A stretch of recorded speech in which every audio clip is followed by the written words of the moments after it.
এত দামি যখন হাঁটা দেয়, আল্লাহ পাক প্রতি কদমে কদমে একটা করে গুনাহ মাফ করতে থাকে, আমল নামায় একটা করে নেকি লেখা হইতে থাকে। আল্লাহ পাকের দরবারে তার মর্যাদা এক এক স্তর বাড়তে থাকে। এবং এত দামি ময়দানে এসে যখন বসে যায়, তো তাদের সোয়ায় আল্লাহ তাআলা মাটির টুকরাকে জান্নাতের টুকরা বানিয়ে দেয়। আচ্ছা, জান্নাত এটা কি এমনি এমনি হয়েছে না আল্লাহর ইচ্ছে হয়েছে? স্বর্ণের টুকরা হয়েছে কি এমনি না আল্লাহর ইচ্ছা? ওইটাও মাটি, এটাও কি মাটি। আল্লাহ চাইলে এখনই এটা স্বর্ণ হয়ে যাবে। উহুদ পাহাড় 15 মাইল লম্বা। তো জিবরাইল এসে বলতেছে যে আল্লাহ পাক বলতেছেন, আপনি যদি রাজি থাকেন উহুদ পাহাড় স্বর্ণ হয়ে যাবে। শুধু নবীজি যদি বলতেন হ্যাঁ আমি রাজি, সাথে সাথে স্বর্ণ হয়ে যেত। এই জায়গাটুকু এটা কি আল্লাহ পাক এখন মর্জি করছেন, তার এরাদা হয়েছে যতটুকু জায়গায় আপনারা বসা, অতটুকু জায়গাকে আল্লাহ পাক জান্নাতের টুকরা ঘোষণা করে দিছে। তেমন জায়গায় বসতে পারলাম, খুশি না বাজা? খুশি হয়ে থাকি, জোরে সোরে বলি আলহামদুলিল্লাহ। কিন্তু নিচের দিকে কেউ তাকাবে না, চোখ থাকবে এই দিকে। না, মনে রাখবেন যে দ্বীনি জলসার আদব যদি কেউ রক্ষা করে, সে যদি আল্লাহ না করুক অমুসলিমও হয়, এই ইয়াং ছেলে পেলেরা ভালো করে শুনে, সে যদি অমুসলিমও হয় আর যদি দ্বীনি আলোচনা যদি আদবের সাথে মনোযোগ দিয়ে শোনে, তো আল্লাহ পাক তার কুদরত দিয়া ইন্তেকালের আগে তার সিনা হেদায়েতের নূর পয়দা করে দেয়। এক হিন্দু দেখেন, এক হিন্দু তার ছেলেরে বলছে কি, এই মুসলমানরা রমজান মাসে রোজা রাখে, খবরদার বাজারে গিয়ে মানুষের সামনে, মুসলমানদের সামনে সিগারেট খাবি না, এটা বলছে। ছেলে বাপ বলছে, মোটামুটি এটা রক্ষা করার এরাদা করছে। কিন্তু একদিন ওনার কাছে নালিশ আসছে যে বাজারে গিয়ে মুসলমানদের সামনে সিগারেট খাইছে, কি রোজাদারদের সাথে বেয়াদবি করছে। ওই ছেলের আচ্ছা মতো পিটেছে কিন্তু তার ছেলে। ওই হিন্দু কিছুদিন পরে মারা গেছে। মারা যাওয়ার পর এক আল্লাহর ওলি স্বপ্নে দেখেন ওই হিন্দু জান্নাতে ঘুরতেছে। হযরত থানভী রহমাতুল্লাহ আলাইহি ওনার কিতাবে এই ঘটনা লেখছেন, সেখান থেকে শুনি ওই হিন্দু জান্নাতে ঘুরতেছে। তুই কেমনে জান্নাতে এলি? তুই তো মরলি, কোন অবস্থায় আমরা সবাই জানি। না, মরার আগে আমার ফেরেশতা এসে কালিমা পড়েছে। সুবহানাল্লাহ ভালো করে কয় না, আমার গলা ভাঙা দেখি, আরো জোরে বলেন সুবহানাল্লাহ। ফেরেশতা এসে কালিমা পড়েছে, কিসের বরকতে? ওই যে আমি যে মুসলমান রোজাদারদের একটু আদব করছিলাম, এই রোজাদারের আদব করছিলাম, আমি আমার সন্তানকে শাসন করছিলাম, এর বিনিময়ে আল্লাহ তাআলা আমাকে কালিমা নসিব করে দিয়েছে মরণের আগে। আদব এত দাম। আজকে দ্বীনি জলসা যদি আপনারা আদব রক্ষা করেন, আল্লাহ কি দেওয়া দিবে তার এক মজার ঘটনা শুনি। একটা ছেলের বয়স ছিল 14-15, সে ছিল ইহুদির বাচ্চা। বুখারী শরীফের হাদিস শুনাইতেছি। এই হাদিস যখন শোনাবো, তো এই মজলিসের মাঝে আর রওজা পাকের মাঝখানে কোনো বেড়া, কোনো দেয়াল, কোনো পর্দা থাকবে না। রওজা পাক থেকে এই মজলিসের মধ্যে সরাসরি নূরের তাজাল্লি পড়তে আরম্ভ হয়ে যাবে। তো ওই ছেলেটা নবীজির বয়ান শুনছে, ইহুদি ছেলে। এই যে একজন মাথায় গোমটা নিয়ে নিচের দিকে তাকায়, নিচের দিকে তাকানো যাবে, চোখে দিকে রাখতে। ওই ছেলেটা নবীজির বয়ান শুনছে। নবীজির বয়ান শুনবে না কেন? যে মজা। যখন নাকি আয়াত নাজিল হইতো, আমার দিকে দেখেন, যখন আয়াত নাজিল হইতো কোরআন শরীফের বা কোন সূরা নাজিল হইতো, তো নবীজি মাথা সোজা রাখতে পারতেন না, মাথা নিচে হয়ে কোরআন শরীফের ভারে। তো সাহাবায়ে কেরাম নবীজির কপালের সামনে এনে বালিশ রাখতেন, তো বালিশের উপরে নবীজির কপাল লেগে যেত। এরপরে কম্বল দিয়ে বা চাদর দিয়ে নবীজিকে ঘিরে দেওয়া হইতো। ভিতর থেকে আওয়াজ বের হইতো, গত গত গত, এমন আওয়াজ হইতো। ওই দৃশ্য কোনো সাহাবী দেখতেন না, ওনারা এরকম ঘিরে রাখতেন। যখন ওহী নাজিল হওয়া কমপ্লিট হওয়ার পরে নবীজি ধীরে ধীরে মাথা উঁচু করতেন। যখন উঁচু করতে থাকতেন, সাহাবীরা বুঝতেন ওহী নাজিল হওয়া কমপ্লিট হয়েছে, তখন তারা চাদর সরাইতেন। চাদর সরানোর পরে নবীজি চোখ বন্ধ করে এই 2 আঙ্গুল, শাহাদত 2 আঙ্গুল এমন করে বিন্দু বিন্দু ঘাম মুছতেন। আমরা তো এমন ভাবে ডলা দেই, ঘাম মুছি। আমার নবীজির ঘাম মুছারও আর্ট ছিল, চমৎকার করে ঘাম মুছতেন। দুই আঙ্গুল ব্যাকা করে এমন করে মুছতেন।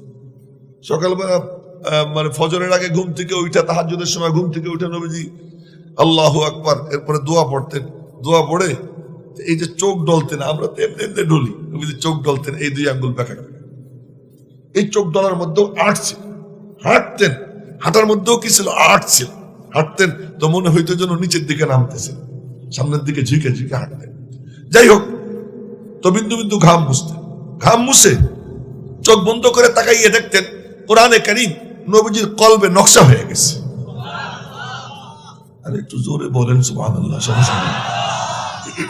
এই সুবহানাল্লাহর আওয়াজ যতদূর যাবে এত দূর পর্যন্ত গাছপালা, তরুলতা, পাক পাখালি, জীব জন্তু, কীট পতঙ্গ যা যা আছে এই সবাই আপনাদের সুরে সুর মিলাবে, আর ওদের যা সওয়াব আল্লাহ পাক আপনাদের আমলনামায় দান করে দিবে। তো এবার নবীজি দেখতেন যে নকশা হয়ে গেছে, তখন ডাক দিতেন, এই তোমরা কোথায়, জলদি আসো। সাহাবীরা দৌড়ে আসত, নবীজি তিলাওয়াত শুরু করতেন। তো নবীজির তিলাওয়াত কেমন ছিল রে ভাই, তার এক ঘটনা শুনি। নবীজি তিলাওয়াত করতেছেন নামাজে দাঁড়াইয়া, আল্লাহু আকবার, নামাজে দাঁড়িয়ে তিলাওয়াত করতেছেন 29 পারার সূরা হাক। তো তিলাওয়াত করতেছেন আল হাক্কাহ মাল হাক্কাহ ওমা আদরাকা মাল হাক্কাহ কাযযাবাত সামুদ ওয়া আদুম বিল কারিয়া। প্রত্যেক আয়াতের শেষে গোলতা দম ছাড়লে হয়ে যায় হা। জানেন না এই কায়দা আপনারা? কোরআন শরীফে যত গোল গোল তা আছে, দম ছাড়লে কি হয়, হা। তো নবীজি তিলাওয়াত করতেছেন, পরস্পরে কেউ কথা বলবে, একজন দম ছাড়লে হা হয়ে যায়। তো হযরত ওমর তখনও মুসলমান হন নাই, বাইরে দাঁড়ায় দাঁড়িয়ে শুনতেছেন। ওই শুনতেছেন আর শুনতেছেন, পলাই পলাই শুনতো সবাই। এই পাশে আবু সুফিয়ান, ওই পাশে আবু জাহেল, পলাই পলাই শুনতেছে। হাঁটা দিছে, ও হাঁটা দিছে, এই তুমি কই গেছিলা, তুই কই গেছিলি, তুই নিশ্চয়ই মুহাম্মাদের কোরআন শরীফ শুনতে গেছিলি, তো তুমি কোথায় গেছিলা? ভাই কারো কাছে কইস না, নেতা একজন আরেকজনকে বলতে। এত আকর্ষণ ছিল আমার নবীজির তিলাওয়াতে। বাকিরা গবেষণা করতেছে আল্লাহু আকবার বললে ভুল হয়ে যায় কিনা, আল্লাহ সব তো হবে না, বলে ফেলি আল্লাহু আকবার। তো প্রত্যেক আয়াতের শেষে গোলটা দম ছাড়লে হয়ে যায় হা। ওমর শুনতেছে শুনতেছে তন্ময় হইয়া। আপনারা কোরআন শরীফ খুলে পড়েন, এই সূরার শেষ দিকে আছে ইন্নাহু লাকাউলু রাসূলিন কারীম। ঠিক এই আয়াতের কাছে যখন আসছে, ওমর মনে মনে বলতেছে মাশআরা হাদাল কালাম, কি চমৎকার কবিতা, মনে মনে বলছে। প্রত্যেক আয়াতের শেষে গোলটা দম ছাড়লে হয়ে যায় হা। তো প্রত্যেক বাড়ি কি হা হা হা এমন হইতেছে, প্রত্যেক দম ছাড়ার সাথে সাথে। তোমর মনে মনে বলে এ তো সাংঘাতিক কবিতা, দারুণ কবি। সাথে সাথে নবীজি আয়াত তেলাওয়াত করছেন ইন্নাহু লাকাউলু রাসূলিন কারীম ওমা হুয়া বিকাউলি শায়ের। এটা আল্লাহ পাকের পাঠানো কালাম, জিবরাইল আমার কাছে পৌঁছে দিয়েছে, এটা কোনো কবির কবিতা না। ওমর মনে মনে কয়ে কোন জাদুঘর, মনে মনে চিন্তা করলাম, তাও বুঝে ফেলাই, একটু কমাই দে, অল্প একটু কমাই দে। এ কি সাংঘাতিক মানে জাদুঘর। ওখানে আয়াত সেট করা, নবীজি তিলাওয়াত করছেন ওয়ালা বিকাউলি কাহিন। আরে না, জাদুঘর না, বলবেন না আল্লাহু আকবার। এরপরে জাদুঘর না, কালিলাম মা তাযাক্কারুন, তোমার মাথায় ঘিলু নাই। এই হলো কালিলাম মা তাযাক্কারুন এর মতলবী তরজমা, তোমার বুদ্ধি শুদ্ধি নাই, তুমি একটা হাম। ওর মনে মনে কয়ে যে কি রে, যা মনে মনে চিন্তা করি তাই বুঝে ফেলাই।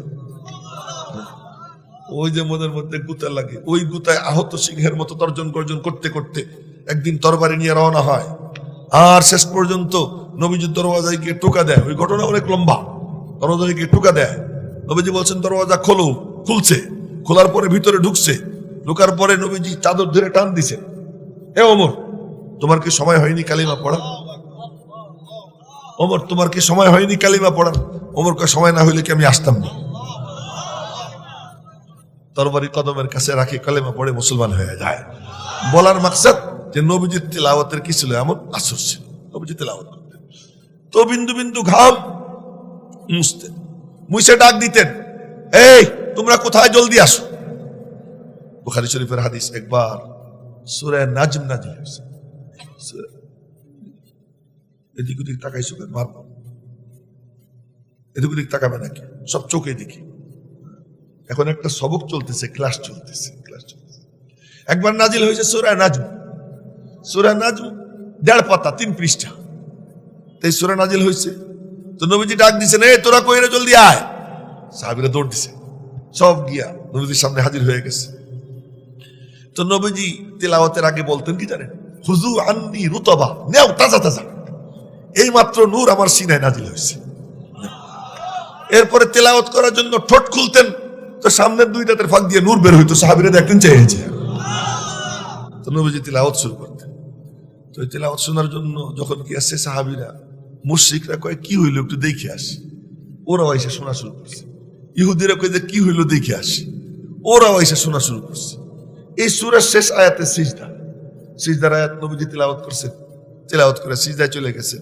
সাহাবীদের তো ওযু থাকতোই, আমাদের মতো তো এমন না যে মাগরিবের নামাজে ওযু করছি, ঈশার আগে আবার বাথরুমে যাওয়া লাগে, আমাদের অবস্থা। সাহাবীরা ফজরের নামাজের আগে যে তাহাজ্জুদের সময় ওযু করতেন, ঈশার নামাজ পড়ে ওযু ভাঙতেন। তাদের ফিটনেস এমন ছিল, সুবহানাল্লাহ। 2-3 জনে বলছে, বাকিরা বললো না। এরকম যে হাঁটু ধরছে, এটা ছেড়ে দিতে হবে, হাঁটু ধরে ছেড়ে দিতে হবে। মাশাআল্লাহ। তো এবার সাহাবীরা আসছে, মুশরিকরা আসছে, ইহুদিরা আসছে, নবীজি তিলাওয়াত করছেন। তিলাওয়াতের শেষে শেষ আয়াতে সিজদা, সিজদার আয়াত তিলাওয়াত করছেন, সাথে সাথে নবীজি সিজদায় গেছেন, সাহাবীরাও সিজদায় গেছে, মুশরিকরা ইহুদিরা ওরাও সিজদায় গেছে। সিজদার থেকে উঠে একজন আর একজনে জিজ্ঞেস করে, কি রে সিজদায় গেলি কেন? কেন গেছি বুঝিনি, সিজদা কেন দিছি বুঝিনি।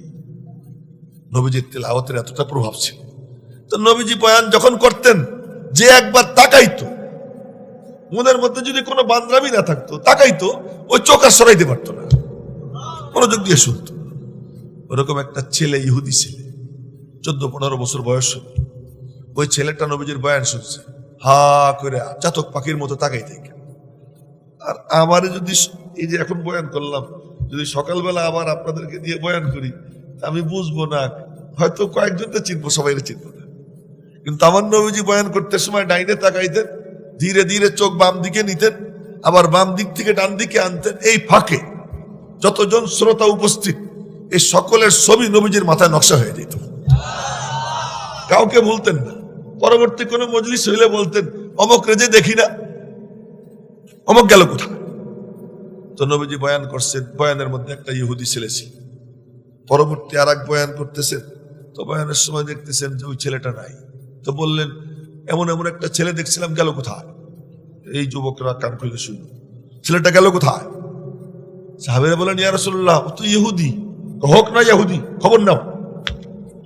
খবর নিছে, ওই যে আদব করছে, আদবের সাথে বয়ান শুনছে, আল্লাহ পাকের রহমতের নজর তার উপরে পড়ে গেছে। আল্লাহর রহমতের নজর পড়ছে, নবীজির নজর তার উপরে পড়ে গেছে। খবর নাও। খবর নিয়ে এসে সাহাবীরা বলে, ইয়া রাসূলুল্লাহ, ওর তো জ্বর হয়েছে। আচ্ছা, জ্বর হয়েছে ছেলেটার, চলো ওরে দেখে আসি। ইহুদি ছেলেকে দেখতে যাইতেছেন সমস্ত নবীদের সর্দার জনাবে মুহাম্মদুর রাসূলুল্লাহ সাল্লাল্লাহু আলাইহি ওয়াসাল্লাম দেখতে যাইতেছেন। তো নবীজি যাচ্ছেন, আবু বকর ওমর তো জোকের মতো লাগেই থাকতো, আলাদা হইতোই না সারাক্ষণ। ওমর কইতো, আমি আপনার বডিগার্ড, আলাদা হব না।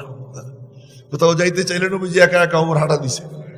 মাঝে মাঝে কোনো কোনো জায়গায় একাই যাওয়ার দরকার, কাউকে নিবেন না। ওমর কয়, না আমি আমার রেখে যেতে পারবেন না, সাথে নিয়ে যাওয়া লাগবে। খুব কষ্ট করে 2-1 জায়গায় নবীজি ধাক্কা মাইরে ফেলে রেখে চলে গেছে। বাকি সারাক্ষণ ওমরের সাথে নিয়ে যাওয়া লাগতো। আবু বকর তো সাথে থাকতোই। তো আবু বকর ওমর সাথে। তো নবীজি গেছেন, গিয়ে দেখেন ছেলেটা শোয়া। তো কপালে হাত দিয়ে দেখলেন প্রচন্ড জ্বর। চেহারার দিকে তাকাইয়া বুঝলেন বাঁচবে না। ওই সময় আল্লাহ পাক মাথার মধ্যে ঢেলে দিলেন। নবীজি বললেন, বাবু তুই কালিমা পড়ে ফেল। ইহুদি ছেলে, তার বাপ তার পাশে দাঁড়াই রয়েছে। সে বাপের দিকে তাকাইয়া জিজ্ঞেস করে, কিরে আব্বা কালিমা পড়বো নি? চোখ দিয়ে জিজ্ঞেস করে, কিরে আব্বা পড়বো? বাপে বলে, আতি আবুল কাসিম, তুই আমার কথা শুনিস না, আবুল কাসিমের কথা শুন। আর ওই ছেলে নবীজির চোখের দিকে তাকাইয়া কালিমা পড়তেছে, আশহাদু আল্লা ইলাহা ইল্লাল্লাহ ওয়া আশহাদু আন্না মুহাম্মাদার রাসূলুল্লাহ। এতটুকু পড়তে পড়তেই ওর মাথা হেলে পড়ে যায়, সাথে সাথে ইন্তেকাল হয়ে যায়। নবীজি বললেন, এ আমার সাহাবীরা, ওই বুড়া যেন ওই বাবুর গায়ে হাত না দেয়, ও এখন পবিত্র হয়ে গেছে, তোমরা ওরে গোসল দাও, কাফনের কাপড় পরাও, আমি নিজে জানাজা পড়বো। নবীজি জানাজা পড়লেন। কিসের বরকত? শুধু এতটুকু আদব করছে। আপনাদেরকে বলি, যখনই দ্বীনি জলসা হবে, উলামা একরামের বয়ান শুনবেন, এই আমার শোনার চান যুবকরা, বলতেছি মনোযোগ দিয়ে শুনুন। যখনই দ্বীনি আলোচনা হবে, যে আদব ওয়ালা হবে, আল্লাহ তাকে মাহরুম করবে না। ওখানে মুসা আলাইহিস সালাম দাঁড়ানো, এখানে ফিরআউনের জাদুঘররা দাঁড়ানো। তো জাদুঘরদের ফিরআউনের সাথে গল্প স্বল্প হয়েছে। সে গল্পে স্বল্পে ফিরআউনকে বলতেছে, ও খোদা, ওরা তো খোদা বলতো, রব বলতো, ও রব। কি আমরা যদি মুসারে হারাবার পারি তা কিছু বিনিময় টিনিময় পাবনি। কোরআন শরীফের আয়াতের তর্জমা করতেছি, আইন্না লানা লাআজরা, পাবো কিছু। ফিরআউন কই, পাবা মানে?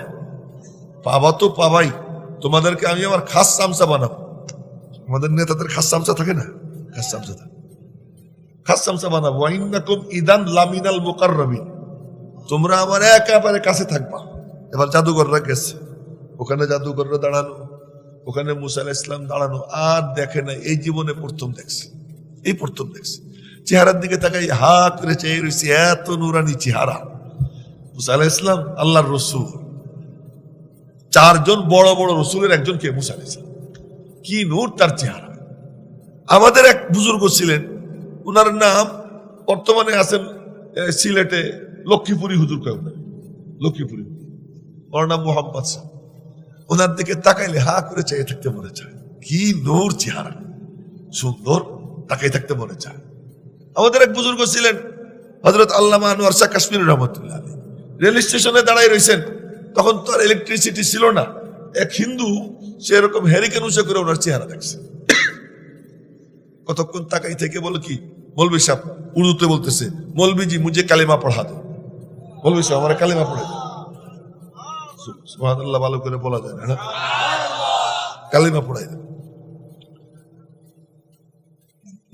এই খাম্বার কাছে একটা ছেলে খালি বারে বারে বাম দিকে তাকায়, আর যেন একবার না দেখি তোমার বাম দিকে তাকাইতে, চোখ এদিকে রাখতে হবে। তো ইনশাল্লাহ বলার দরকার নেই, তাকাই থাকলে ইশারে, তাকাই থাকলে ইশারে। তো বলতেছে যে মৌলভীজি মুঝে কালিমা পড়া, কালিমা পড়াই দিছে। কালিমা পড়াই দেওয়ার পরে সে মুসলমান হয়ে গেছে। অন্য হিন্দুরা বলে, কি করলি? মুসলমান হয়ে গেলাম। কেন? मुझे उनके चेहरे में इतना नूर नजर आया, इतना नूर नजर आया, मुझे यकीन हो गया उनका रब सच्चा है, उनका दीन सच्चा है, इसलिए मैं मुसलमान हो गया। मर्द हक्कानी के पेशानी का नूर, मर्द हक्कानी के पेशानी का नूर, कब छुपा रहा है पेशे जी शुऊर। আর একটা মজার কাহিনী শুনি নূরের। এক হুজুরের নামে মামলা হয়েছে, হুজুর পুলিশে দাওয়াত দিয়ে মুসলমান বানাইছে, পুলিশের কানে আওয়াজ গেলে তো সমস্যা, তো পুলিশে দাওয়াত দিয়ে মুসলমান বানাইছে। তো আদালতে মামলা হয়েছে, ওনাকে হাজির করছে। হাজির করার পরে বিচারক জিজ্ঞেস করছে, আপনি এই পুলিশে দাওয়াত দিয়ে মুসলমান বানাইছেন? আরে আমি কেমনে মুসলমান বানাবো? নবীজি পারেন নাই আবু তালেবরে কলেমা পড়াইতে, আবু জেহেলরে কলেমা পড়াইতে, আমি পারিনি হেদায়েত দিতে। ওর মালিক করে হেদায়েত দিছে, আমি তার কি করবো? 87 জবাব, ওর মালিক করে হেদায়েত দিছে। বিচারক কয় কি, না, আপনার বিরুদ্ধে অভিযোগ, আপনি ওরে কালেমা পড়াইছেন। তখন উনি কি করছেন লক্ষ্য করে নেওয়ার, পুলিশ তো ওনারে ঘিরে দাঁড়াই রয়েছে, কয়েকজন। মনে করে হুজুর যদি উড়ে চলে যায়, আপনি দেখবেন কোন হুজুর এছাড়া অসুস্থ, হ্যান্ডকাপ পরানো, এরপরেও হাসপাতালের বেডে শোয়া, তারপরেও পুলিশ চারপাশে দাঁড়াই থাকে, মনে হয় এইটা নিয়ে হুজুর উড়ে চলে যাবে, এরকম একটা ভাবসাব দেখায়। যাই হোক, তো পুলিশ ঘিরে দাঁড়াই রয়েছে। তো উনি তখন ওই পুলিশ যেগুলো দাঁড়াইছিল আমার দিকে দেখে পুলিশের দিকে আঙ্গুল দিয়ে বলতেছে, ওরেও কি আমি কলেমা পড়াইছি? ওরেও কি পড়াইছি? যার দিকে আঙ্গুল দেয় সেই কলেমা পড়ে মুসলমান হয়ে দিতেছি। এরকম কয়েকজন পুলিশ যখন একটা, তাই তো বলি আমাদের সুর আছে, নূর নাই, হুঙ্কার আছে, পাওয়ার নাই। আমরা হুঙ্কার দেই, কিন্তু কি নাই, পাওয়ার নাই। সুর আছে তো কি নাই, নূর। ওখানে কি ছিল, নূর ছিল, সুর ছিল না। এখন তো কানে হাত দিয়ে বাবা গো ওরে ডাকের ডাক, সব একদম ডাক দেয়। এখন যেন মনে হয় এটা একটা সুর সুরানের মঞ্চ হয়ে গেছে। ঠিক, আমি তো বুঝে সুঝেই বলতেছি, তাও ঠিক। এটাও আর এক ফ্যাশন হয়ে গেছে। হুজুর কিছু কইলে কবে ঠিক। আমি কোনো হাদিসে পাই না যে নবীজি কথা বলতেছেন আর আবু বকর বলছে ঠিক, কোনো হাদিসে পাই না। কেন এটা আমরা খামাখা বলি? হ্যাঁ, যদি জিজ্ঞেস করি তখন বললেন, তাছাড়া বলেন না। তো বলতেছিলাম মুসা আলাইহিস সালামের পাশে দাঁড়ানো, জাদুঘরের এই পাশে দাঁড়ানো, চেহারার দিকে তাকাইয়া মনে মনে কাহারে ফেরাউন একদিন আমাদেরকে দেখবার দেয় নাই, এত সুন্দর চেহারা, নুরানি চেহারা। অভিভূত হয়ে বলতেছে, হুজুর আমরা আপনার সাথে বাহাস করতে আইছি, তো জাদুর বাক্স আগে আপনি খুলবেন না আগে আমরা খুলবো? ফয়সালাটা আপনি দিয়ে দেন, আপনি মুরব্বী মানুষ। এতটুকু কইছে, আর কিছু না। 16 পারা সূরা তাহা 14 পৃষ্ঠার শেষ আয়াত, ছোট্ট আয়াত। ক্বালু ইয়া মূসা ইম্মা আন তুলকিয়া ওয়া ইম্মা আন নাকুনা আউয়ালা মান আলকা। ও মূসা, জাদুর বাক্স আগে আপনি খুলবেন না আগে আমরা খুলবো? ফয়সালাটা আপনি দিয়ে দেন। মূসা আলাইহিস সালাম বললেন, বাল আলকু, তোমরাই আগে খোলো জাদুর বাক্স, আমারটা পরে। তো ওরা ওদের জাদু ছাড়ছে। দুই জিনিস, দড়ি আর ছড়ি। দড়ি চেনেন নি আপনারা? দড়ি ছড়িও তো চেনেন মনে হয় না, লাঠি। ফাইদা হিবালুহুম ওয়া ইসিয়ুহুম, আসার বহু বচন ইসিয়ুন, বলে তারা তাদের রশি আর দড়ি এবং ছড়ি দুইটা ছাড়ছে। দড়ি আর ছড়ি জাদুর প্রভাবে মনে হয় যেন সাপ হয়ে মুসা আলাইহিস সালামরে খাইতে যেতেছে, এমন একটা ভাব। আচ্ছা বলেন তো, মানুষ তো, মুসা আলাইহিস সালাম তো কি মানুষ? এই শত শত দড়ি রশি সাপ হইয়া ওনার দিকে যাইতেছে, উনি দিচ্ছেন দৌড়। আল্লাহ বলতেছেন ওয়াল্লা মুদবিরা, পিঠ পেছনের দিকে দিয়ে মুসা দৌড় দিছে। আল্লাহ কয় কিরে মুসা, ও কেমনে আসতেছে? ওয়ালাম ইউআকিব, একটু পিছনের দিকে ফিরে দেখবে তাও না, ওই যে দৌড় দিছে তো দিছে। আল্লাহ কয় কিরে, ও কতগুলো একসাথে আইতেছে। আল্লাহ কয় কি মুসা তুই কি একা নেই এখানে? তা কে আছে? আমি আল্লাহ তো তোর পাশে আছি, তুই ঘুরে দাঁড়া। ভয় পাওয়া মুসা আলাইহিস সালামের সুন্নাত, ভয় পাওয়া মুসা আলাইহিস সালামের সুন্নাত। মুসা আলাইহিস সালাম ভয় পাইছিলেন। আজকে যদি কোনো মৌলভী সাহেব ভয় পায়, কোন দিনদার ভয় পায়, ইসলামের পক্ষের কোন শক্তি যদি ভয় পায়, এই ভয় পাওয়া মুসা আলাইহিস সালামের সুন্নাত।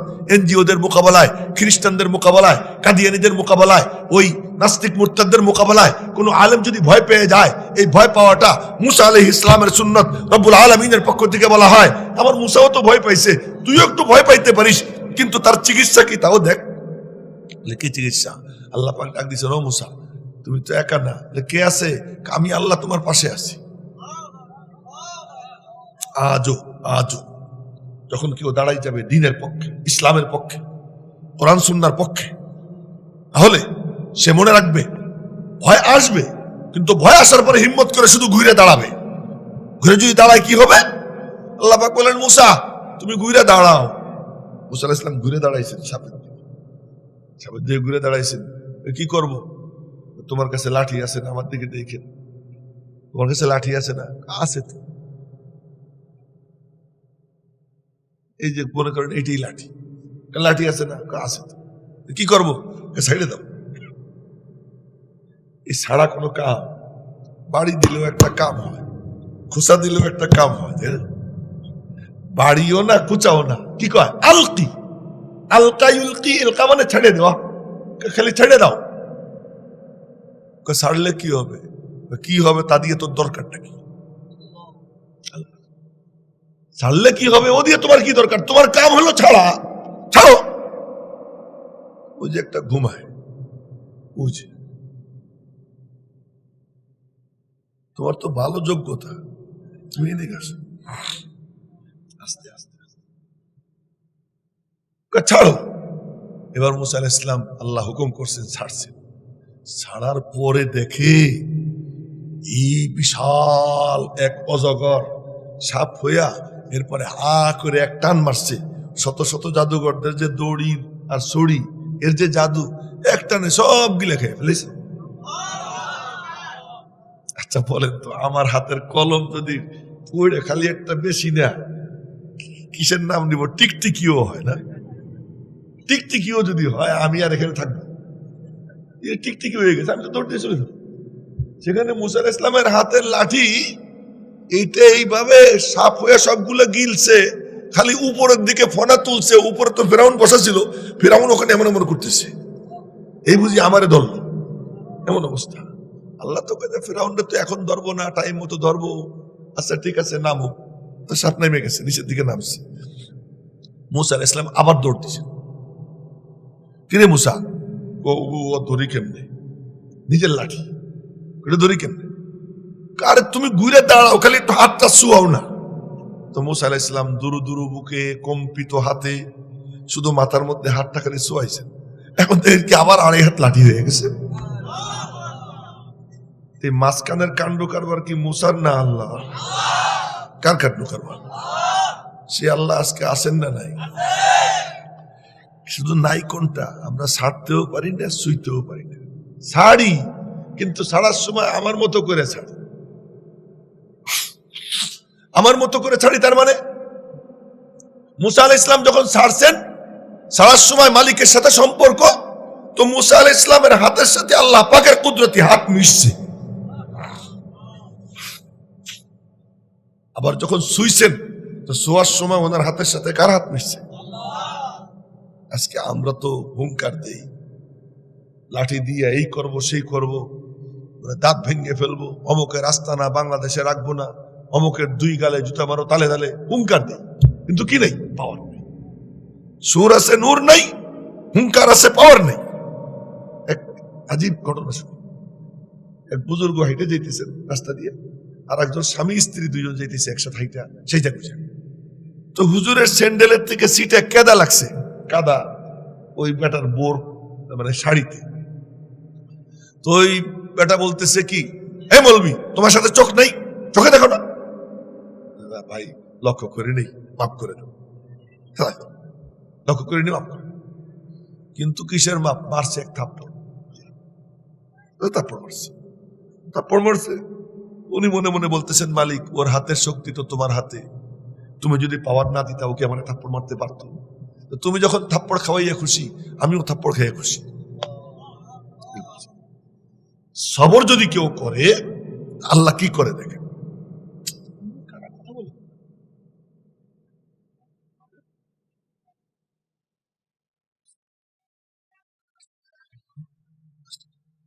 এখন লক্ষ্য করে, এখন হয়েছে কি, ওই বুজুর্গ থাপ্পড় খাইয়া কিচ্ছু না বইলা এই চোখে হাঁটা দিছে, সামনের দিকে গেছে। শীতকাল ছিল, এক হোটেলওয়ালা তার হোটেলে দুধ গরম করতেছে।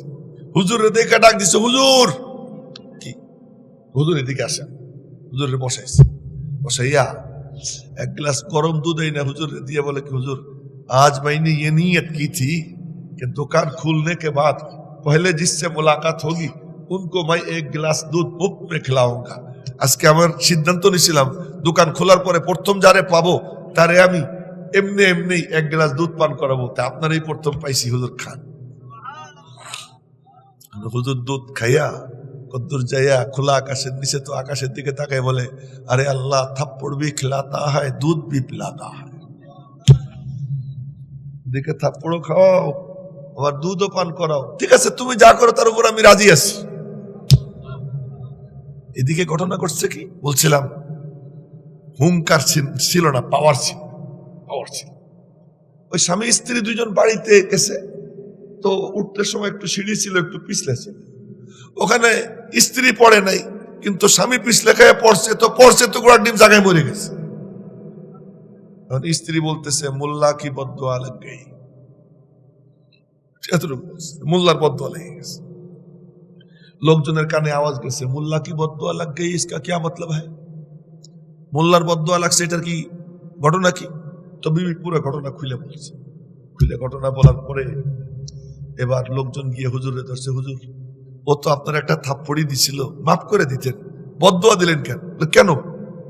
আমি তো কোনো বদদুয়া দিইনি। তো মরলো কেন? কেমনে মরছে? পিছলে খায় পড়ে মরে গেছে। তখন হুজুর কি বললেন এইটা বলার জন্য লম্বা ঘটনা শুনে এলাম।